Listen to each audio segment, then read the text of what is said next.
नमस्कार मित्रांनो, सुस्वागतम. घरोघरी मातीच्या चुली या मालिकेच्या आजच्या भागामध्ये मकरंदने मात्र आता स्वतःला संपवण्याचा निर्णय घेतलेला आहे.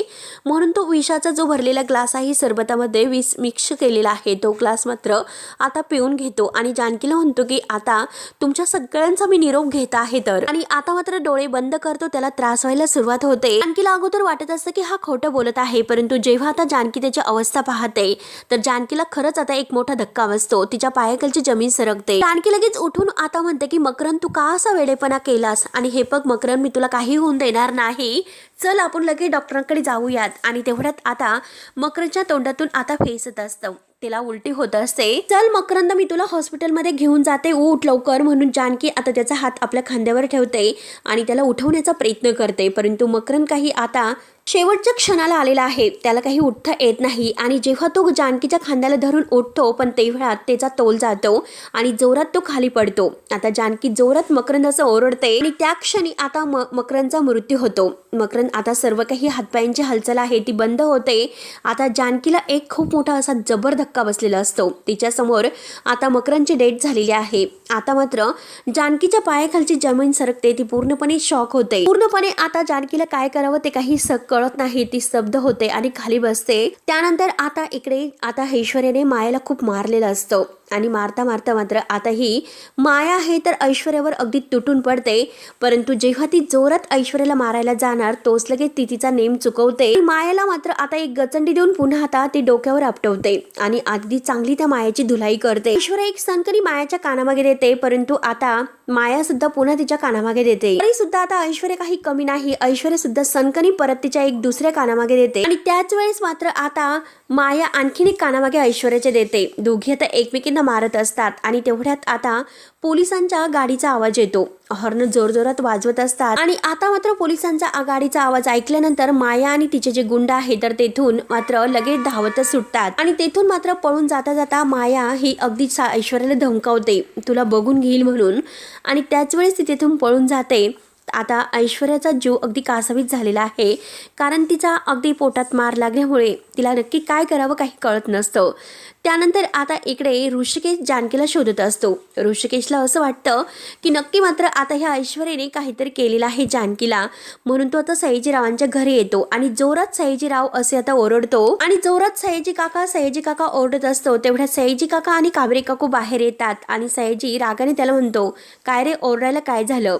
आता ऋषिकेश रागाने त्याला विचारतो की माझी बायको कुठे आहे, जानकी कुठे आहे आणि तुमची ती मुलगी ऐश्वर्या कुठे आहे असं विचारतो. वरती सयाजी काका म्हणतो की मला माहिती नाही. तर आता ऋषिकेश धमकावतो. ऋषिकेश म्हणतो की हे बघा सयाजी काका, खोटं बोलू नका, बऱ्या बोलानं मात्र खरं सांगा की ती ऐश्वर्या कुठे आहे आणि माझी बायको कुठे आहे जानकी. जिथे कुठे असेल तिला माझ्यासमोर उभी करा. त्यावरती सयाजीराव म्हणतो की तुला एकदा सांगून नाही कळत का रे? जानकी सुद्धा कुठे आहे ते मला माहिती नाही आणि माझे ऐशू सुद्धा कुठे आहे ते सुद्धा मला माहिती नाही.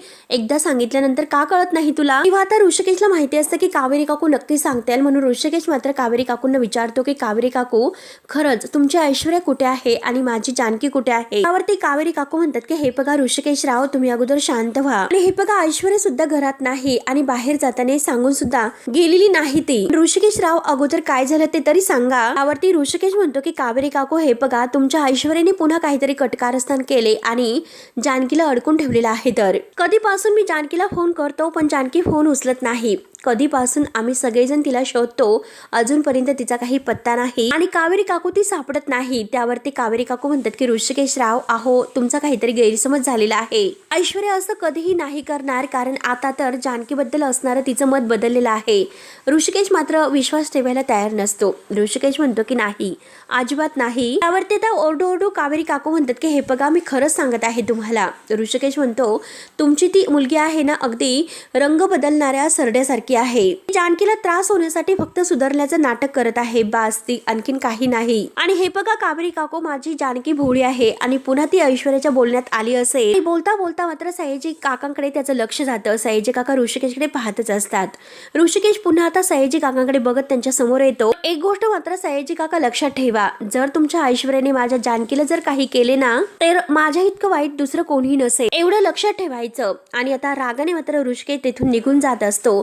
तर तर कावेरी काकू ऋषिकेश राव म्हणून अगदी आवाज देतात, परंतु ऋषिकेश काही न ऐकून घेता निघून जातो. इतका आता ऋषिकेश भडकून गेलेला आहे. सयाजीराव आता रागाने कावेरीला विचारतो की तुमची मुलगी कुठे गेलेली आहे आणि कुठे गेली. आज मात्र तुमच्या लेकीपायी तो ऋषिकेश मला धमकावून गेलेला आहे. तर कावेरी काकू खूप घाबरतात आणि अगदी शांत व्हा असं सयाजीला म्हणतात. हे बघा, आपली पोरगी कुठे गेली खरंच काही सांगून नाही गेली आणि मला खरंच तिची आता काळजी वाटते. त्यावरती आता सयाजीराव म्हणतो की जेव्हा ही पोरगी घरादाराला सुरुंग लावेल ना तेव्हा तुमचे डोळे उघडतील आणि तुमच्यामुळे आता ही आयुष्य अशी झालेली आहे. तर पार तुम्ही तिचं वाटोळं करून टाकलेलं आहे. तर त्यानंतर आता इकडे जानकी अजूनपर्यंत त्या मकरंदकडे बघत तेथेच बसलेली आहे. आता तिला पूर्णपणे धक्कात आहे ती आणि तेवढ्यात धावतच ऐश्वर्या तेथे येते आणि जानकीला पाहते. आता ऐश्वर्या जानकीला म्हणते की उठ, अगं उठ, पोलीस येत आहेत. आणि ती माया सुद्धा पळून गेली. समोरचं जे काही दृश्य आहे ते बघून ऐश्वर्याला आता धक्काच बसतो. आता ऐश्वर्या अगदी धक्क्यानेच विचारते की जानकी अगं याला काय झालं. तेव्हा आता जानकी पुन्हा काही बोलत नाही. तर ऐश्वर्या पुन्हा विचारते की जानकी याला काय झालं. तेव्हा आता जानकी सांगते की हा विष पेलेला आहे. शेवटी त्याने त्याचं आयुष्य संपवलेलं आहे. हे सगळं काही बघून मात्र ऐश्वर्याला खूप मोठा धक्का बसतो आणि त्याला आता मी जबाबदार आहे. ऐश्वर्या, मकरंदने माझ्यासमोर जीव सोडला म्हणून जानकी तर रडायला सुरुवात करते. तर प्रेमामुळे शेवटी तो वेडा झाला. त्याने माझ्यासमोर जीव सोडला म्हणून जानकी तर खूप रडत असते. तेव्हा आता ऐश्वर्या म्हणते की जानकी जानकी तू रडू नकोस. आता मात्र ऐश्वर्या तिला इतकं समजावत आहे, तिला उठवते. आता जानकी ऐकायला तयार नसते. जानकी आता खूप रडत असते. ऐश्वर्या तिला धरते आणि म्हणते की जानकी रडू नकोस, मी आहे तुझ्या सोबत, थांब प्लीज. तेव्हा आता जानकी रडतच म्हणते की ऐश्वर्या मकरंद. तेव्हा आता ऐश्वर्या म्हणते की हे बघ जानकी, मी तुला जे काही सांगत आहे ते ऐकून घे. मकरंदचं काय करायचं आहे ते मी पाहते, तू काळजी करू नकोस. आणि हे बघ, तू इथून जा. एकतर माया इथून पळालेली आहे, तू त्या मायाच्या मागे जा जानकी, लवकरात लवकर जा आणि इथून तू पळून जा. आता इकडून जाऊ नको, तर या दारेने जा, नाहीतर पोलीस तुला पकडतील. तेव्हा आता जानकी म्हणते की नाही ऐश्वर्या, मकरंद मेल्याचा आरोप आहे तर पोलीस तुझ्यावर लावतील, पोलीस तुला अटक करतील, मी नाही जाणार, त्यामुळे तू जा इथून. आता ती ऐश्वर्याला जा म्हणत असते. ऐश्वर्या म्हणते की जानकी तू आहेस ना. आणि हे बघ जानकी, माझा तुझ्यावर पूर्ण विश्वास आहे. जर पोलिसांनी या प्रकरणाच्या नावाखाली मला अटक केली तर तू नक्की मला बाहेर काढशील. त्यावरती आता जानकी म्हणते की का तुला हे सर्व करायचं आहे. जो गुन्हा तू केला नाही तर तो गुन्हा स्वतःवर घ्यायचा आहे. तर आणि हे बघ, हे जे काही झालेलं आहे तर ते सगळं माझ्या डोळ्यासमोर झालेलं आहे आणि पोलीस काय म्हणतील या सगळ्याला मी सामोरं जाणार आहे. तर तेव्हा ऐश्वर्या जानकीचा हात धरते आणि म्हणते की जानकी, तुला वाटतं तितकं सोपं नाही आणि बाहेरची सगळी काही माणसं आहे ते तुझ्यावर विश्वास ठेवतील, माझ्यावर कोणीही विश्वास नाही ठेवणार. हे बघ, आपलं ठरलेलं आहे ना यापुढे मात्र जानकी आणि ऐश्वर्या एकत्र राहतील म्हणून. त्यामुळे हे बघ, खरंच आपल्याकडे वेळ नाही, पोलीस येत आहे, जा तू इथून आणि जा जानकी, तू जा. तेव्हा आता जानकी जायला तयारच नसते. जानकी मात्र अगोदर ऐश्वर्याला घट्ट मिठी मारते आणि जानकी आता खूप रडत असते. तर ऐश्वर्या शेवटी रडतच मात्र जानकीला आणखीन जवळ घेते. दोघी आता एकमेकींना घट्ट मिठी मारून खूप असे रडतात. ऐश्वर्या जानकीला म्हणते की हे बघ, आपण एक आहोत, जा बरे लवकर. आणि शेवटी मात्र आता ऐश्वर्या जानकीला तेथून बाहेर काढून देते आणि दरवाजा बंद करून घेते. आणि शेवटी मात्र आता पोलीस तिथे येऊन पोहोचतात आणि दरवाजा वाजवत असतात. दरवाजा काही उघडत नाही. आता तोपर्यंत ऐश्वर्या नॅपकिन घेते आणि त्या ग्लासवर आता जानकीचे असणारे ठसे आहे तर ते पुसून काढत असते. दरवाजा उघडत नाही म्हणून आता हवालदार अगदी जोरजोराने दरवाजाला धक्के देत असतो. तोपर्यंत ऐश्वर्या तिचं काम करत असते. ठसे वगैरे आहे ना हाताचे ते सगळे काही ती नॅपकिनने पुसते. त्या दोन्ही ग्लासला शेवटी आता हात लावते आणि आपण मात्र ते ग्लास अगदी हातात धरलेला आहे म्हणजे आपल्या हाताचे ठसे आहे तर त्या ग्लासवर उमटवते. तो ग्लास मात्र ओठांना लावते आणि ओठाचे सुद्धा आता ठसे आहे तर त्या ग्लासला उमटवते. म्हणजे आता जे ज्यूस आहे तर ते जानकीने नाही तर आता ऐश्वर्याने प्यालेला आहे असे ऐश्वर्या स्वतःवर आरोप घेते. जानकीला वाचवण्यासाठी ती आता हे सर्व तिने केलेलं आहे. आणि तोपर्यंत मात्र आता पोलीस हे दरवाजा अगदी उघडतातच. धक्के देऊन शेवटी ते आत येतात आणि बघतात काही समोर आता हा मकरंद असा पडलेला आहे. तर ऐश्वर्या त्यांच्याकडे पाहत असते. आता तेवढ्यात धावतच पोलीस आत येतात आणि मकरंद मेलार की काय म्हणून त्याचे श्वास सुरू आहे का बघतात. ऐश्वर्या पूर्णपणे घाबरलेली आहे, तिला पूर्ण घाम फुटलेला आहे. आता इन्स्पेक्टर साहेब ऐश्वर्याला विचारतात की ऐश्वर्या हे सर्व काय आहे. त्यावरती ऐश्वर्या म्हणते की नाही, मी नाही केलेलं, मीच तर फोन करून तुम्हाला बोलावून घेतलेला आहे. त्यावरती आता लगेच इन्स्पेक्टर साहेब म्हणतात की तुम्ही खोटं बोलू नका कारण तुमच्यावर संशय येऊ नये यासाठी तुम्ही आम्हाला इथे बोलावून घेतलेला आहे. तर त्यावरती ऐश्वर्या म्हणते की तुमचा काहीतरी गैरसमज होतो आणि एक्झॅक्टली मी तुम्हाला सांगते हे सर्व मी केलेलं नाही. तर त्यावरती आता इन्स्पेक्टर म्हणतात की काय झालेलं आहे ते आम्हाला स्पष्ट दिसत आहे. आणि आता ते इन्स्पेक्टर मात्र ऐश्वर्याला अरेस्ट करायला सांगतात. तेव्हा लगेच आता ती लेडीज कॉन्स्टेबल आहे ऐश्वर्यासमोर बेडी घेऊन उभी असते. आता बेड्या बघून ऐश्वर्याला तर धक्का बसतोच. त्यानंतर आता इकडे रणदिव्यांच्या घरामध्ये आता जानकीला सगळ्यांची जानकी कुठे गेली म्हणून काळजी लागलेली आहे. आता जानकीचा काही पत्ता नसतोच आणि तेवढ्यात ऋषिकेश घरी येतो. अवंतिका, सौमित्र, नाना आणि सुमित्रा आता लगेच ऋषिकेशला बघून सुमित्रा विचारते, काय झालं ऋषिकेश, तू एकटाच आलास का? अरे जानकी कुठे आहे, जानकी कुठे गेली? त्यावरती आता ऋषिकेश म्हणतो की आई, मी जानकीला शोधायला गेलो होतो, पण जानकी मात्र आता कुठेही मला खरंच सापडली नाही. मी सगळीकडे शोधण्याचा प्रयत्न केला, सांगितले म्हणून मी सयाजी काकांच्या घरी सुद्धा गेलो होतो, पण तेथे ती ऐश्वर्या सुद्धा नाही आणि जानकी सुद्धा नाही. त्यावरती अवंतिका म्हणते की दादा हे बघा, सयाजी रावांनी आता इलेक्शन हारले, त्या रागापायी मात्र ऐश्वर्याला घेऊन जानकी बहिणींना गायब केलं असेल तर. त्यावरती आता ऋषिकेश म्हणतो की नाही, तसं नाही, जर तसे असते तर कावेरी काकूंनी मला अगोदर सांगितलं असतं. त्यावरती सुमित्रा म्हणते की अरे पण ऋषिकेश, मग जानकी गेली कुठे? तर सगळ्यांना मात्र जानकीची काळजी लागते आणि तेवढ्यात जानकी आता दाराशी उभी असते आणि सुमित्रा आता जानकीला बघून जानकी असं म्हणते, तर सगळेजण मात्र आता धक्क्याने मागे वळून बघतात. आता ऋषिकेशला तर धक्काच बसतो. तो जानकीला बघतो. जानकी पूर्णपणे हतबल झालेली आहे, एक स्तब्ध, कुणाशी काही बोलत नाही, एक एक पाऊल टाकत ती आता आत येते. सगळेजण मात्र आता जानकी जवळ धावतात. ऋषिकेश जानकीला म्हणतो की जानकी, अगं जानकी काय झालं, तू कुठे होतीस? तेव्हा आता सगळेजण जानकीला विचारत असतात, परंतु कुणाच्याही बोलण्याकडे जानकीचं लक्ष नाही. जानकीला नक्की काय झालं कुणाला काहीच कळत नसतं. तेव्हा आता लगेच ऋषिकेश म्हणतो की जानकी, अगं आई, तुला काय विचारते, तू कुठे गेली होतीस? जानकीला काही कळत नसतं. जानकी डायरेक्ट आता खाली बसते. सगळेजणांना आता सगळ्यांना आता खूप टेन्शन येतं की नक्की जानकीला काय झालं असेल. सगळेजण मात्र आता जानकीला काय झालं असं विचारत असतात आणि तेवढ्यात ऋषिकेश अवंतिकाला घाईने पाणी आणायला सांगतो. अवंतिका धावतच पाणी घेऊन येते आणि जानकी बहिणींना देते. तर ऋषिकेश तिला पाणी पाजणार तोच लगेच जानकी रडायला सुरुवात करते आणि म्हणते की मकरंद गेला ऋषिकेश, मकरंद गेला.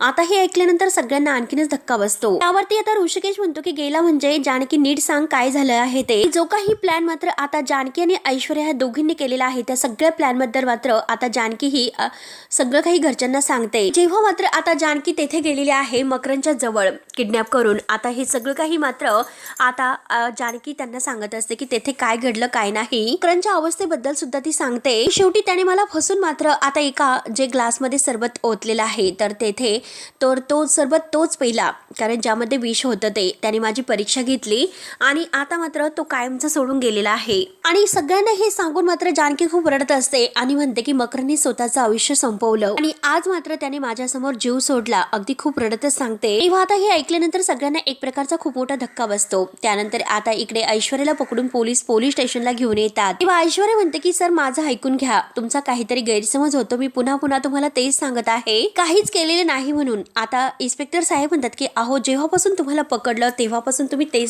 सांगत आहे, तर मला ज्या परिस्थितीमध्ये पकडलेला आहे ना, तर त्यामुळे तुमच्यावर संशय आहे तर, आणि तुम्हीच मकरंदचा खून केलेला असू शकतो. त्यावरती आता ऐश्वर्या म्हणते की सर मग मी तुम्हाला फोन का केला असता आणि तेथे बोलावलेलं असतं बरं? त्यावेळेस आता इन्स्पेक्टर साहेब म्हणतात की तुम्ही फोनवर काय म्हणत होतात की आता जानकी रणदिवे यांना मात्र त्या गुंडांनी अरेस्ट केलेलं आहे, हे सर्व मायाने केलेलं आहे, मायाच्या गुंडांनी, आणि जानकीच्या जीवाला धोका आहे असं तुम्ही सांगितलं होतं. पण जेव्हा आम्ही तेथे पोहोचलो तर तेथे माया आणि जानकी दोघी कोणीही नव्हत्या, तेव्हा तेथे तुम्ही होत्या, मग तुमच्याकडे उत्तर आहे का? त्यावरती आता ऐश्वर्या म्हणते की हो सर. तेव्हा आता ऐश्वर्या आपला हात सोडवते आणि इन्स्पेक्टर साहेबांना म्हणते की हे बघा, मी तुम्हाला लोकेशन सेट करून पाठवलेलं होतं, हे बघा मी जेव्हा तुम्हाला फोन केलेला होता, परंतु आता मात्र जेव्हा मी तुमच्याशी बोलत होते तेव्हा ते मायाची जी माणसं आहे तर ती माझ्यावर नजर ठेवून होती आणि त्यांनी त्यानंतर शेवटी मला पकडलं आणि त्यांनी माझ्या तोंडावर असा हात ठेवून मला आता एका ठिकाणी त्या रूम मध्ये डांबून ठेवलं होतं आणि तेवढ्यात मात्र आता मी त्यांच्या ताब्यातून मला कसं बसं सोडवलं आणि तेवढ्यात मात्र तेथे माया आली आणि मायाने माझ्यावर अटॅक केला. आता मात्र इन्स्पेक्टर विचारतात की किती लोक होती? ऐश्वर्या म्हणते की 2-3 होती आणि त्या तिघांबरोबर माझी मारामारी झाली हे सुद्धा सांगते. आता इन्स्पेक्टर विचारतात की त्या तिघांबरोबर तुमची मारामारी झाली का?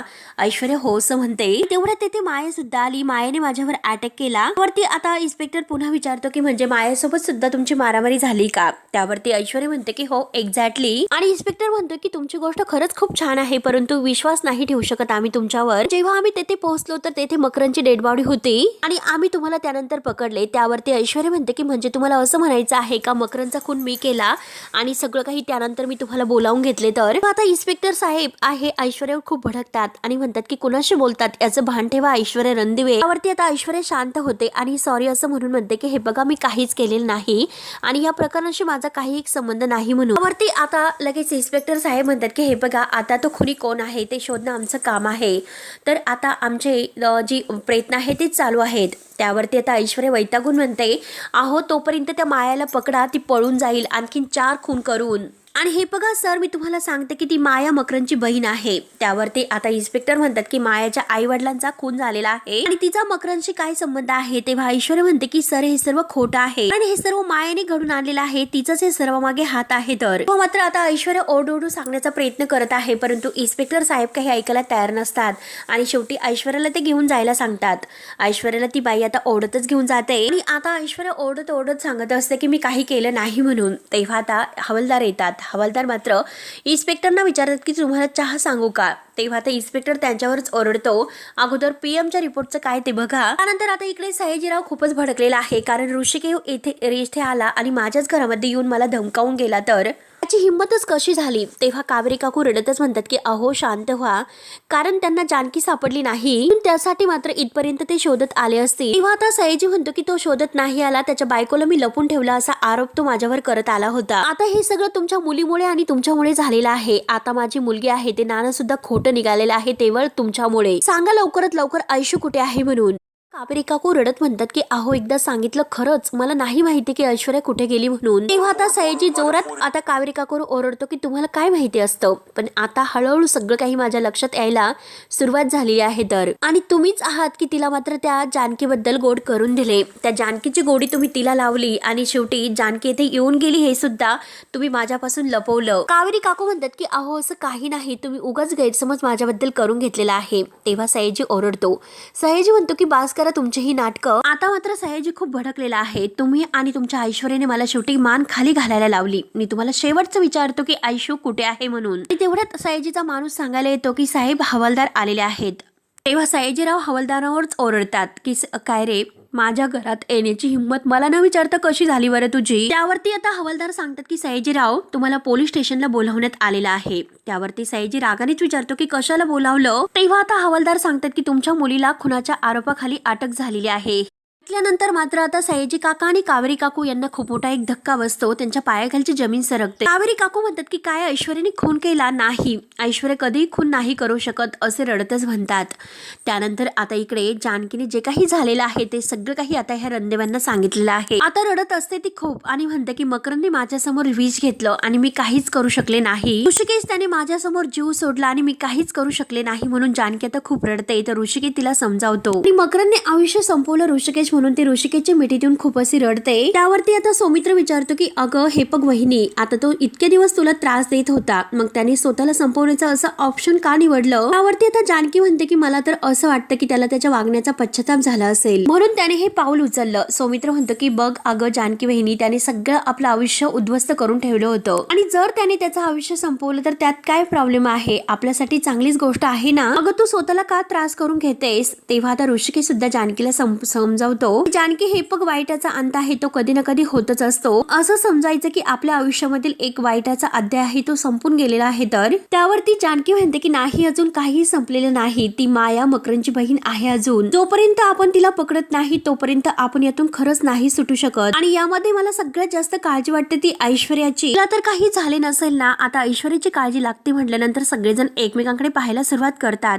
तेव्हा आता ऋषिकेश विचारतो की म्हणजे काय. तर जानकी म्हणते की पोलिसांनी मला पकडू नये यासाठी मात्र तिने मला तेथून जाण्यासाठी सांगितले आणि मला वाचवण्यासाठी ऋषिकेश तिने हे सर्व केलेलं आहे. आणि हे बघा ऋषिकेश पोलीस तेथे आले सुद्धा होते, त्यांनी ऐश्वर्याला सुद्धा पकडलं असेल. आणि हे बघा ऋषिकेश ती माझ्यामुळे अडकेल. तेव्हा आता सुमित्रा म्हणते की अडकून दे जानकी, कायमचं तिला अडकून दे. अगं हे बघ ऐश्वर्याने आपल्या सगळ्यांना किती त्रास दिला हे तू विसरलीस का. त्यावरती जानकी म्हणते की हो आई मला माहिती आहे, तिने आपल्याला खूप त्रास दिला, आपल्या विरोधात कट कारस्थाने केली आणि आई तिने एकदा नाही तर दोनदा अगदी सुधारण्याचा प्रयत्न केलेला आहे, चांगुलपणा दाखवलेला आहे. आणि आई आज जर ती तेथे आली नसती तर पोलिसांनी आज मला पकडलं असतं. आई तिने मला वाचवलं, मग तिला आपण सोडायला नको का. आणि आज तिला माझ्या मदतीची गरज आहे. तर तेवढ्यात ऋषिकेशच्या मोबाईलवर फोन येतो आणि आता ऋषिकेशला समजतं की ऐश्वर्याला अटक झाली म्हणून. तेव्हा फोन ठेवल्यानंतर आता ऋषिकेश सगळ्यांना सांगतो की पोलिसांनी ऐश्वर्याला पकडलेलं आहे म्हणून.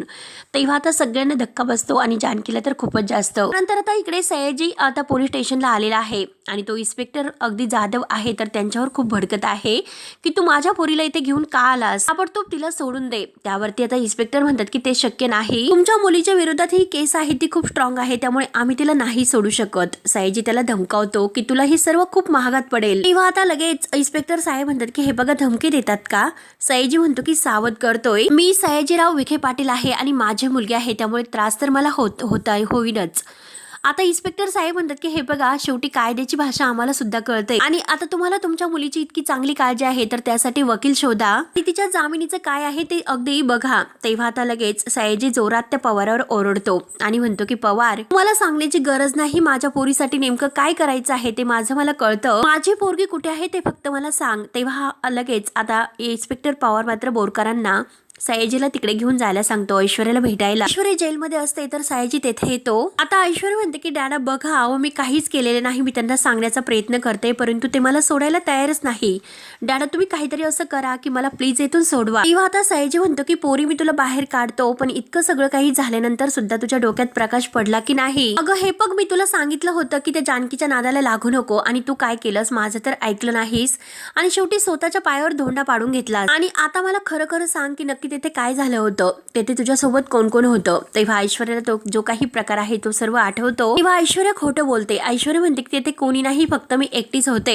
सयाजी म्हणतो की तू नक्की खोटं बोलत आहे आणि हे बघ जानकी तुझ्या सोबत होती, तू खोटं बोलत आहे की तू एकटी होती म्हणून. जानकी तुझ्या सोबत होती ना तरी सुद्धा आता ऐश्वर्या खोटं बोलते, नाही तेथे कोणीच नव्हतं, मी एकटीच होते. तेव्हा सयाजी तिला वैतागून विचारतो की पोरी हे बघ माझा ऐक, तू त्या जानकी सारखं महान बनायला जाऊ नको. हे बघ तू तिच्यासाठी कितीही उभी राहिली तरी सुद्धा जेव्हा तुझ्यावर येईल तर ती तुझ्या मदतीला धावून नाही येणार, त्यामुळे तू माझा ऐक. आणि आता मात्र ऐश्वर्या विचारात पडते. त्यानंतर आता इकडे जानकी सगळं काही सांगते की ज्याची भीती होती शेवटी तेच झालं आणि त्यात म्हणजे ती माया सुद्धा कुठेतरी बेपत्ता आहे, ती मात्र बाहेर राहून काही पण करू शकते. आणि काही झालं तरी आता ऐश्वर्याला सोडवावं तर लागेलच. ऋषिकेश काही करा पण ऐश्वर्याला सोडा, तिला सोडायलाच हवं. आणि आता ऐश्वर्याचा पूर्ण माझ्यावर विश्वास आहे की काही झालं तरी मी तिला यातून सोडवेल म्हणून. तिने माझ्यासाठी इतकी मोठी रिस्क घेतलेली आहे, मी पोलीस स्टेशनला माझ्यासोबत येताल का. तेव्हा आता नाना म्हणतात की जानकी तू तिला कसं सोडवणार आहेस ग, पोलीस स्टेशनला जाऊन तू काय सांगणार आहेस बरं. तर जानकी म्हणते की जे खरं आहे ते सांगेल कारण ऐश्वर्याची यात काही चूक नाही, केलेल्या गुन्ह्याची शिक्षा तिला का मिळावी. तेव्हा आता सौमित्र म्हणतो की वहिनी एक मिनिट, अगं त्याने स्वतः विष प्याला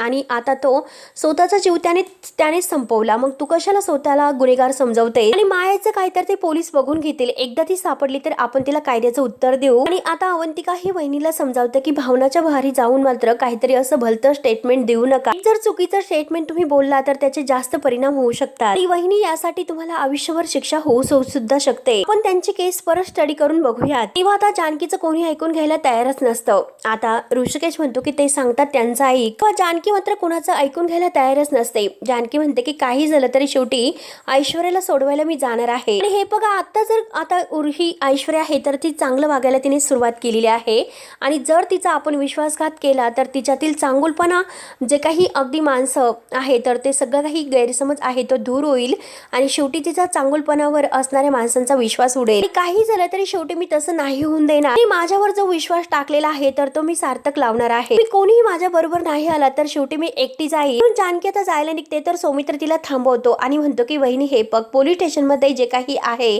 ते सगळं आपल्याला विचारपूस करून बोलावं लागेल, विचार करून. आणि आता सौमित्र दादाला म्हणतो की तू सुद्धा तिच्या सोबत जा. ऋषिकेश जायला तयार होतो आणि शेवटी मित्रांनो हा भाग येथे त्यानंतर जानकी मात्र ऐश्वर्याला भेटायला आता पोलीस स्टेशन मध्ये येते. ती जेलमध्ये आलेली आहे आणि म्हणते की मला आता याची भीती वाटते की आता मकरनचा झालेला खून बघून आता ती माया आणखीनच चवताळलेली असेल. आता माया ही अगदी मकरनच्या डेड बॉडी जवळ रडत असते आणि म्हणते की मी त्या जानकीला, त्या ऐश्वर्याला आणि त्या सगळ्यांना मात्र कायमचं उद्ध्वस्त करणार आहे. तुझी बहीण मात्र तुझ्या जाण्याचा बदला नक्की घेणार. नंतर ऋषिकेश सुद्धा आता इन्स्पेक्टर साहेबांना सांगतात की ती बाई खूप डेंजर आहे, ती माया, काही झालं तरी तिला शोधून काढा. तेव्हा आता ऐश्वर्या जानकीला म्हणते की मायाने मला अडकवण्या अगोदर मात्र तू मायाला अडकव. तेव्हा आता जानकी म्हणते की काही झालं तरी तुझा जो माझ्यावर विश्वास आहे ना तुम्ही नाही टळून देणार.